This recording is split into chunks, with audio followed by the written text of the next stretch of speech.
Employee Retention Project for Milwaukee Tool by William Malzewski for BML 489, mentored by Josh Gardner.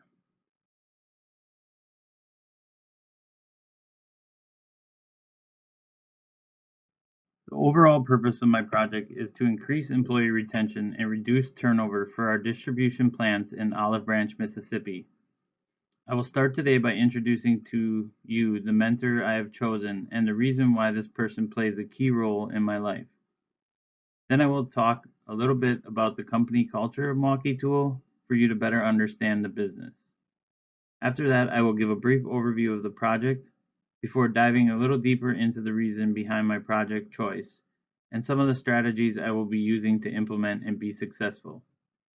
Last, I will share some of the major risks and benefits of this project.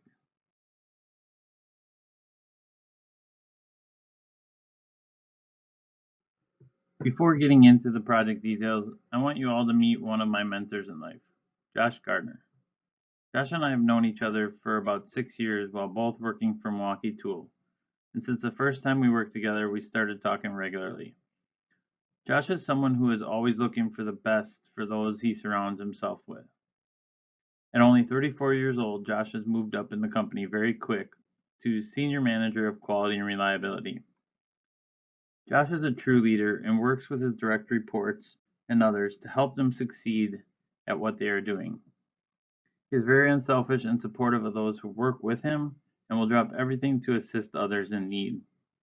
I believe that Josh and I get along so well because we are both have similar mindsets, being self-starters with great work ethic, as well as have family first process that puts work on the back burner. The reason I chose Josh as my mentor for this project is for what he has done for me in the last year and a half. After working for a different department for over 6 years, my job had kind of hit a standstill. I started reaching out to acquaintances within the business to see if there was any other opportunities I could seek out before I looked for another company. One of those meetings was with Josh. Well, long story short, after talking for a few hours, he said he was going to be opening up a new role for a quality engineering leader and that I should apply and take a shot.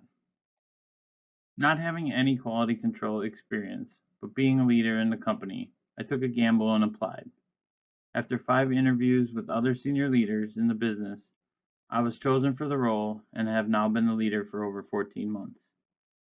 Let me tell you, it is very challenging changing career paths at 41 years old. But Josh has been there by my side whenever I have a question or need someone to talk to. He always seems to help me out.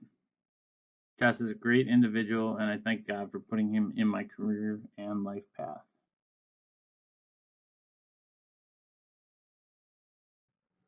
I felt it was important to add in the culture of the workplace to give you an understanding of the business and what it is like to work for Milwaukee Tool. I want to start by providing you a look at the mission and vision statements along with what our growth has looked like in the last decade. This will provide an inside look at the fast pace our business runs at. Our mission statement truly speaks to our company's culture.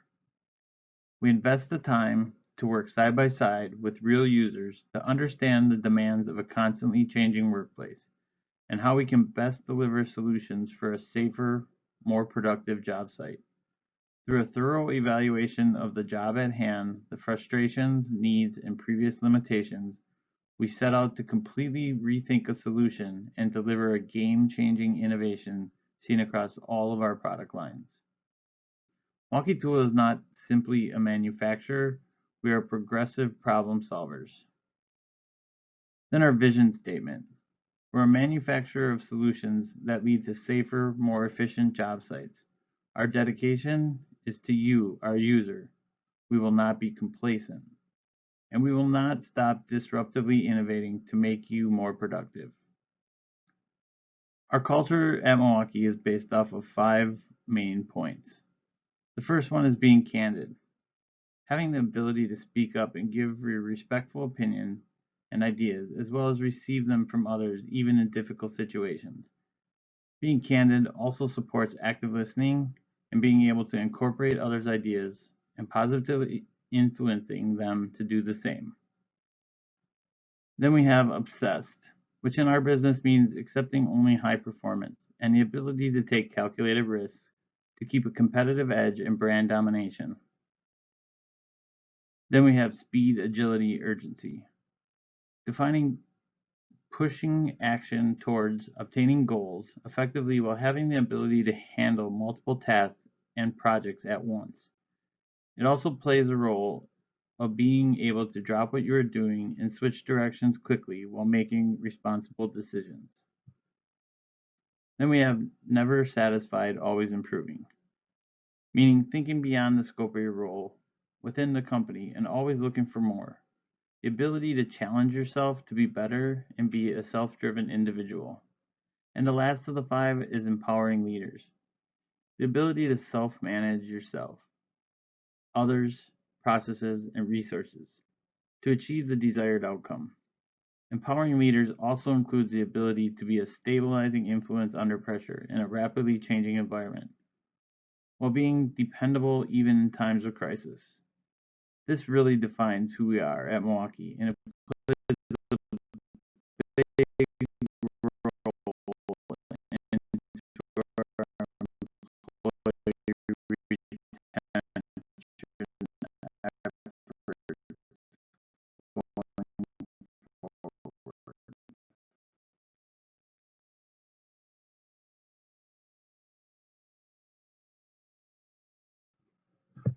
Leading into the next few slides, I will discuss my project overview. In those, I am going to cover the increasing cost for the company because of the high employee turnover. I will then discuss the current turnover rates and what we believe is causing such a high turnover. Then I will jump into the estimated savings for higher employee retention. And last, I will talk about how this project, along with employee retention, are beneficial to the business.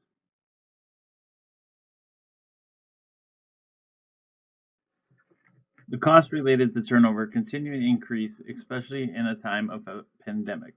It is getting harder and harder to increase employee retention with all the uncertainty around health and safety. Our goal is to provide a safe workplace where individuals can come to work, be safe, be successful, and enjoy what they are doing in their roles. One of the biggest issues with our southern distribution facilities is the current turnover rates. The 6-month rolling average is at around 10%, or that equates to around 25 employees per month.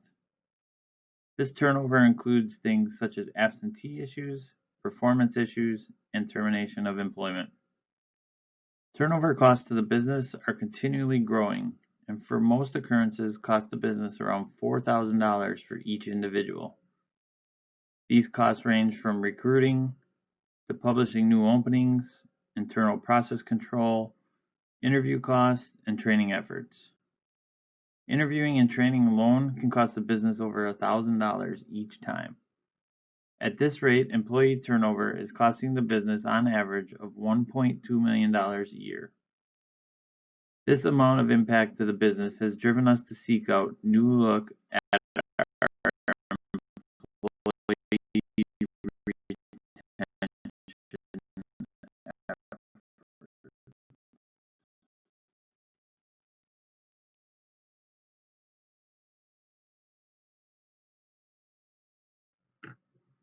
Our plan to develop a new employee retention initiative will be focused around our benefits.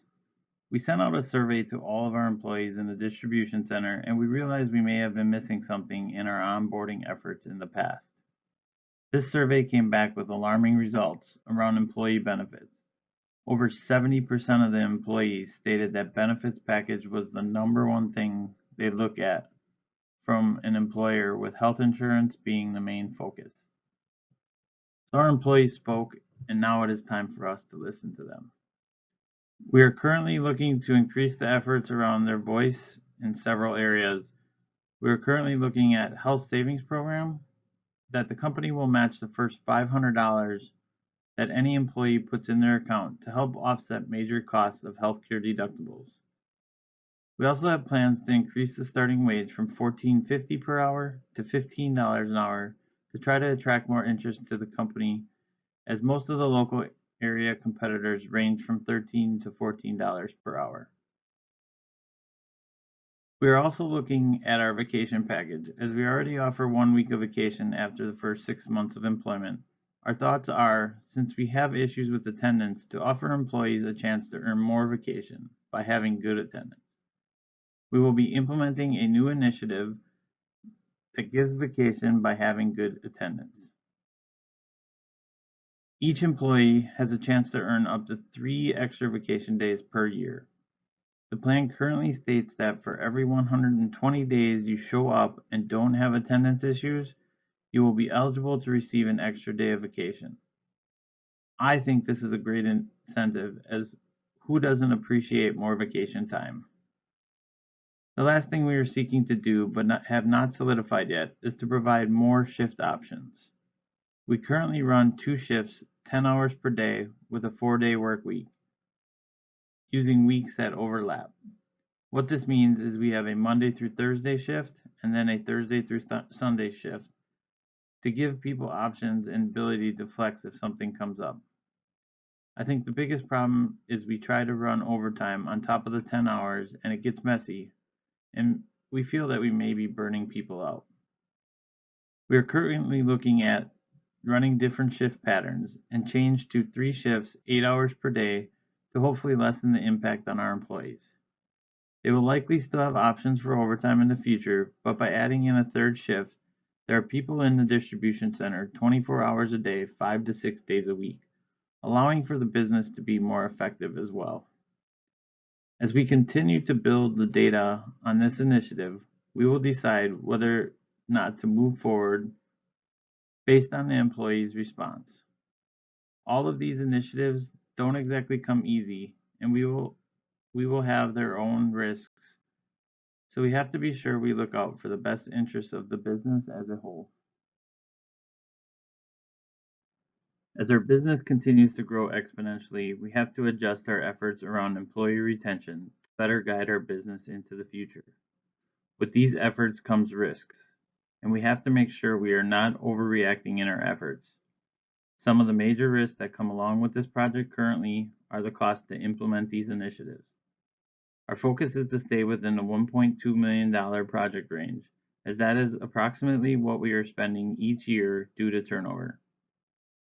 The way we are looking at it is we are investing $1.2 million in our employee success within the business, and not always trying to scramble to recruit, hire, and train people.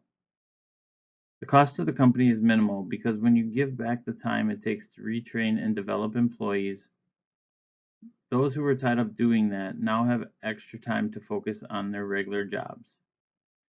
We see this as total value added, and the time savings adds up to even more cost savings in the future. One of our other major risks is the demand for employees in the local area. With Memphis being a major distribution hub, we are continuously fighting against our competition to bring in new employees because there are so many opportunities in a 15-mile radius of our facility. Many of our competitors have initiatives around hiring bonuses that may attract new employees.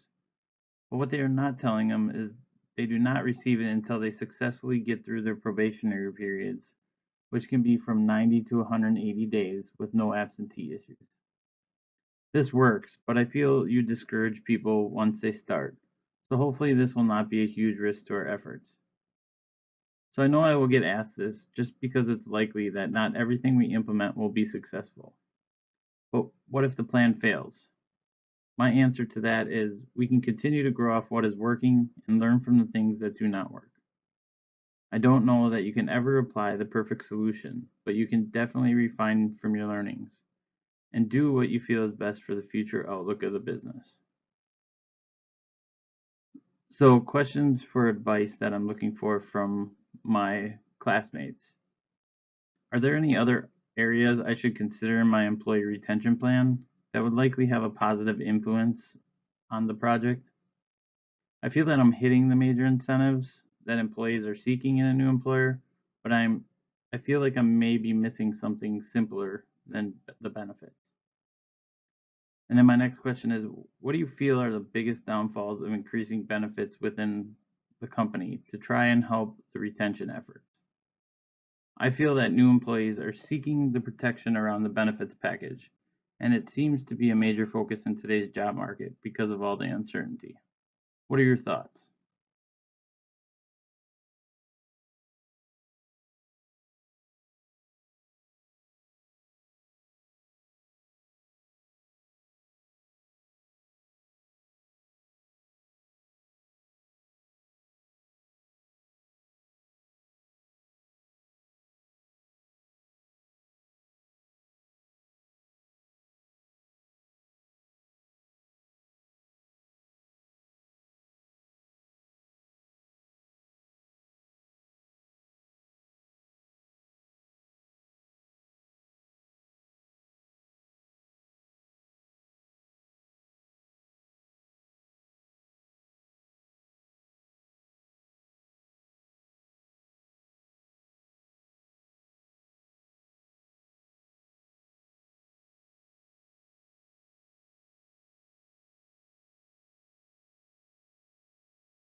After reviewing all of these proposed initiatives with senior management team, we are hoping they will allow us to proceed forward with at least the majority of these efforts.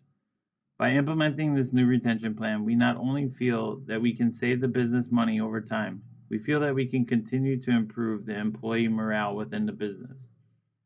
When employees know you are investing in their future, they likely will follow with engagement. We also hope to be spending less time recruiting, acquiring, and training new employees, so that will free up time for others within the business. One of the main benefits to the business is increased productivity. What business doesn't want to be more effective and productive? We as a team believe that if your employees are happy at their job, they will not only be more productive, but they will continue to spread their happiness on family and even customers. In the end, we are not only focused on cost savings to the business, we are focused on empowering our employees and making Milwaukee Tool a great place to work now and for the future to come. Thank you for your time today. Again, I am William Malzewski, and this is my employee retention project for Milwaukee Tool and BML 489 at WLC.